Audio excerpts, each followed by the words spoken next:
हुआ है ना। अब जब टच हुआ तो उसका हौसला और बढ़ गया। मैं देख रही थी, अब वो जब लगता है कि ईश्वर ऐसे कोई चीज़ पोटली में बांध के लटकाए हुए हैं, मुझे ऐसा लगता है। और बस दुनिया में सभी लोग ट्राई कर रहे हैं। हेलो एवरीवन, कैसे हैं आप सभी? आशा करती हूँ अच्छे होंगे और मन लगा के पढ़ाई कर रहे होंगे। तो आज मैं इस वीडियो में आप लोगों के कुछ प्रश्नों के उत्तर देने वाली हूँ। ये ऐसे प्रश्न हैं जो बहुत सारे लोगों के थे और मैं खुद आप लोगों की मन स्थिति समझ सकती हूँ कि इस समय जब ये होता है कि अब परीक्षा 1-2 महीने में हो जाएगी। जैसे अभी आप लोग सुन रहे होंगे कि अगस्त में परीक्षा होने के चांस हैं, हो सकती है, कुछ कहा नहीं, ऐसा हो सकती है, ऐसा सुनाई दिया है। तो फिर अब जब ऐसी स्थिति में एक स्टूडेंट जो तैयारी साल भर से कर रहा है, अब वो जब अपना फ्लैशबैक में जाता है, सोचता है कि क्या क्या मेरा तैयार हो गया, क्या मैं परीक्षा में सफल हो पाऊँ, दुनिया तरह तरह के सवाल, मतलब दुनिया भर के सवाल आपके दिमाग में आने लगते हैं। तो फिर निष्कर्ष में ये निकलता है कि अरे यार मेरा तो कुछ तैयारी नहीं है, अभी तक जो मैंने पढ़ा वो लग रहा है सब भूल गया है। ऐसा आप लोगों के साथ भी हो रहा होगा। मैं अच्छी तरह से आप लोगों की सारी चीज़ें मैं समझ सकती हूँ क्योंकि मैं भी इसी दौर से गुजरी हूँ। और बात ये रही ना कि कुछ तो अपनी गलतियाँ होती हैं। भाई इतने दिन का समय मिला, आपने पढ़ा ही नहीं। अब देखिए, जब आप लोगों ने फॉर्म भरा था, दीदी 1 महीने में परीक्षा होगी, कैसे तैयार होगा, 2 महीने में कैसे होगा, बार बार मैं कहती थी कि आप लोग तैयारी अपना करते रहिए, समय के ऊपर सारी चीज़ छोड़ दीजिए, रिजल्ट पे फोकस मत करिए, अपना काम पे फोकस करिए। अब आप लोगों को पर्याप्त पूरा 1 साल का टाइम मिला है। अब इसी में पढ़ने वाले बच्चों ने पता नहीं क्या क्या कर लिया होगा। वो इतने अच्छे लेवल की तैयारी कर लिए होंगे कि जिसका कोई हिसाब ही नहीं है, लेकिन वहीं पर कुछ लोग नहीं किए होंगे। तो जो लोग नहीं किए हैं वो अपनी गलती माने कि अगर उनका परिणाम नहीं आता है तो इसमें कोई आपको पछतावा वाली बात नहीं होनी चाहिए। अपनी गलती मानिए कि आपने नहीं किया। दुख और तकलीफ तो उनको होती है जो दिन रात मेहनत करते हैं और उनका कुछ पॉइंट से रुकता है। तो वो जो कुछ पॉइंट है ना, वो जो पढ़ने वाले बच्चे हैं ना, ये सारी वीडियो, ये सारी बातें उनके लिए हैं ही। जो कुछ पॉइंट से रुकता है वही ना रुके, इसी के लिए ये सारी चीज़ें मैं आपको टिप्स देती हूँ। तो जैसे प्रश्न था कि पहला प्रश्न तो ये था कि नोट्स के साथ क्या किताब भी पढ़ना चाहिए। तो ये तो मैं बहुत पहले से कहते आ रही हूँ कि नोट्स के साथ किताब बिल्कुल पढ़ना चाहिए। अच्छी किताब हो, ज़्यादा ना हो, ऐसा ना हो कि आपको पता ही ना हो कि क्या कौन सी किताब पढ़नी है। देखिए, पहले ही आप डिसाइड कर लीजिए कि आपको कौन कौन सी किताब को तैयार करना है। एक होता है किताब पढ़ना और एक होता है कि उस चीज़ को, या जैसे नोट्स पढ़ना, किताब पढ़ना, एक होता है कि उसको तैयार करना।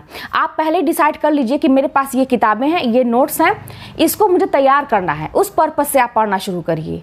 पढ़ने, एक पढ़ना हो गया कि हाँ हम पढ़े हैं, और एक होता है तैयार किए हैं, है ना। तो अंतर होता है। तो तैयार कीजिए, समझ समझ के पढ़िए। तो बिल्कुल नोट्स के साथ आप किताब पढ़िए, अच्छी किताबें पढ़िए, ज़्यादा मत पढ़िए, लेकिन जो भी आपके पास सीमित हैं किताबें हैं उसको आप तैयार कीजिए, है ना। कि मतलब आप सोचिए कि जब उसका टेस्ट, इसलिए मैं कहती हूँ टेस्ट दीजिए। आप टेस्ट देंगे तो आपको पता चलेगा कि आप कितना तैयार हैं। फिर प्रश्न था कि एक लोगों का प्रश्न था कि सीटेट, यूपीटेट, एसटेट सब कुछ मतलब निकल गया है लेकिन अभी तक कुछ हो नहीं पाया है, और एज जो है इनकी 40 हो गई है, क्या अब कुछ हो सकता है? बहुत चिंता होती है। भाई देखिए, एज की बात मत करिए। मैं तो बार बार कहती हूँ कि मेरे टाइम में, मेरे जान पहचान के लिए थे, उनका 46 ईयर था, हो गया था 46 साल उनका हुआ था चयन टीजीटी में। क्योंकि टीजीटी ऐसा है इसमें कि अभी तक तो एज का कुछ ऐसा नहीं है।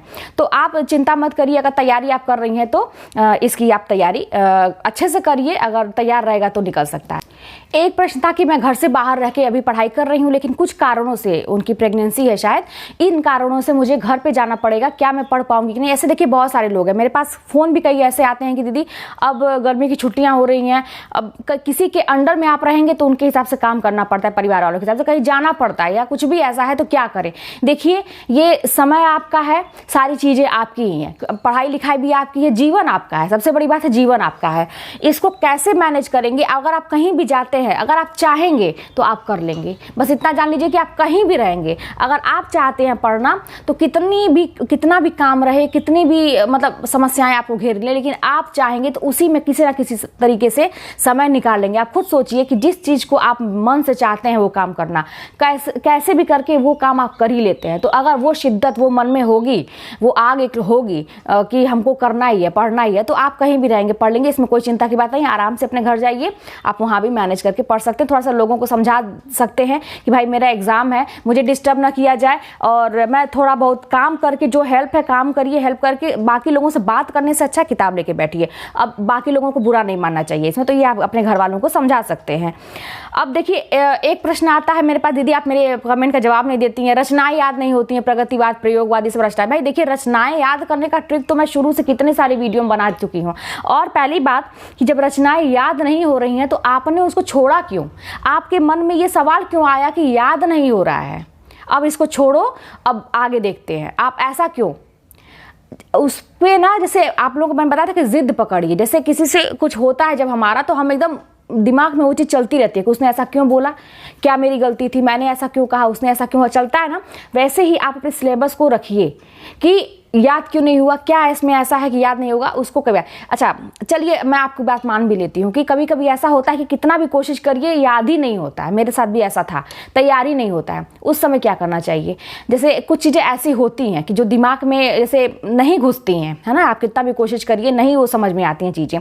लेकिन उसका उपाय जानते हैं क्या? वो चीज़ें अगर आप चाहेंगे कि तत्काल हो जाए, तुरंत हो जाए, तो वो नहीं होगी। क्योंकि क्या होता है ना कि शुरू से अगर बेस हमारा अच्छा होता है तो वो चीज़ें हमें समझ में आती हैं। अब अचानक से आप मतलब नींव आपकी एकदम, मतलब वही मकान वाली अगर बात मैं करूं कि नींव आपकी कमजोर है, आप सीधे एकदम सोचिए कि छत लगा लें, तो ऐसा संभव नहीं है। पहले नींव को मजबूत करना पड़ेगा। तो आप पढ़िए उसको, एक बार, दो बार, चार बार पढ़ के उसको थोड़ा सा गैप कर दीजिए, छोड़ दीजिए उस चीज़ को, लेकिन मन से बार बार मैं कहती हूँ पढ़िए, समझ समझ के, पेंसिल ले लीजिए, अंडरलाइन कर करके पढ़िए, उसको वहीं पे छोड़ दीजिए। थोड़ा सा दूसरा टॉपिक देखिए जो आपका इंटरेस्टिंग हो, है ना। जब आप इंटरेस्टिंग टॉपिक पढ़ेंगे और आपको याद हो जाएंगी चीज़ें, फिर माइंड आपका ना रास्ते पे आ जाएगा। क्योंकि माइंड भी ना, जब हम याद नहीं होता तो हम घबराते हैं कि अरे याद नहीं हुआ, और माइंड को बार बार इंस्ट्रक्शन देते हैं कि याद नहीं हो रहा है, याद नहीं हो रहा है, और माइंड मान भी लेता है। तो फिर माइंड को अपने सही रास्ते पर लाने के लिए कुछ ऐसी चीज़ें पढ़िए जो आपको याद होती है, अच्छी चीज़ें।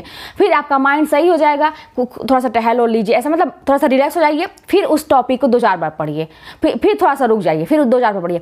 कुछ समय के बाद आप देखेंगे कि वो जो कठिन लैंग्वेज है, जो कठिन चीज़ें हैं, वो आपके लिए आसान हो जाएंगी। तो थोड़ा सा रुक रुक के, है ना, गैप कर करके उसको बार बार रिविज़न करने की ज़रूरत है। ऐसी चीज़ों को होता है भाई, हर टॉपिक आसान नहीं होता है, उसमें कठिन भी होता है, आसान भी होता है। तो ऐसे ही मैं करती थी कि जब लगे कि एकदम दिमाग में घुस ही नहीं रहा है, तो उस टाइम उसको छोड़ के थोड़ा सा रिलैक्स हो जाइए, कुछ अच्छी चीज़ें पढ़िए, फिर उसको रिवीजन करिए। तो यही एक तरीका है, ठीक है, बार बार रिवीजन करना, रुक रुक के थोड़ा। अब तो ये तो हो गया। अब मैं इस सारी चीज़ों का एक मतलब निचोड़ बताऊं कि अगर सारी प्रॉब्लम आ रही है पढ़ते समय, तो मैं तो यही कहूँगी ना कि मुझे जहाँ तक लगता है कि ये सारी चीज़ों का एक मतलब कहा जाए कि जो मूल जड़ क्या है, क्यों ऐसा होता है कि हमें चीज़ें समझ में नहीं आती हैं, याद नहीं होता है, हम परीक्षा में असफल होते हैं। उसका मेन एक कारण है कि हम चाहते ही नहीं हैं। अब मैं ये बात कहूँगी तो आप लोग कहेंगे दीदी ऐसा कैसे, हम तो चाहते हैं लेकिन उस वाली बात से नहीं चाहते हैं। वो वाली एक बात होती है कि मुझे चाहिए ही, ये नहीं, मैं कोई कंप्रोमाइज़ नहीं कर सकता, मैं कोई कंप्रोमाइज़ इसके विषय में नहीं कर सकती, मुझे चाहिए। अगर ये वाली बात होगी ना कि मुझे वही चाहिए जो जिसके लिए मैंने फॉर्म भरा है, जो मैं चाहती हूँ यही चाहिए, कोई दूसरा ऑप्शन नज़र ही ना आए, जब ऐसी वाली बात हो जाएगी ना, तो देखिए कि आपकी परीक्षा आराम से निकल जाएगी। कोई भी चीज़ हम पढ़ते हैं तो उसको अंत तक पकड़े रहिए, छोड़िए मत बीच में कि यार चलो ये याद नहीं हो रहा है। मतलब अब जैसे एक चीज़ मैंने अभी बताया कि कठिन चीज़ को ऐसा करें, लेकिन ऐसा ना हो कि ये आदत में बन जाए। कुछ भी 2-4 बार मेहनत करना, याद नहीं हो रहा है, बस उसको हम हमेशा अपने रूटीन में ला दें, हमेशा के लिए उसको चलो छोड़ो, इसको आगे बढ़ते आगे। ऐसा नहीं, उलझना सीखिए कि क्यों नहीं हो रहा है, मैं जब तक कर नहीं लूँगी उठूँगी नहीं, ऐसा वाला। तो ये चीज़। और एक चीज़ बताएं कि नहीं करने का वजह, जो हम छोड़ देते हैं, चीज़ों को छोड़ देते हैं, एक ही रीज़न है, आलस। हमारे अंदर इतनी आलस भरी होती है ना कि हम मेहनत करना ही नहीं चाहते। हमें अपने मन में हम फितूर बना लेते हैं कि मेरा दिमाग थक गया, जो कि ऐसा कुछ होता नहीं है। हमें लगता है हमारा दिमाग थक गया, अरे ठीक है थक गया, 5 मिनट में रिचार्ज हो जाता है दिमाग।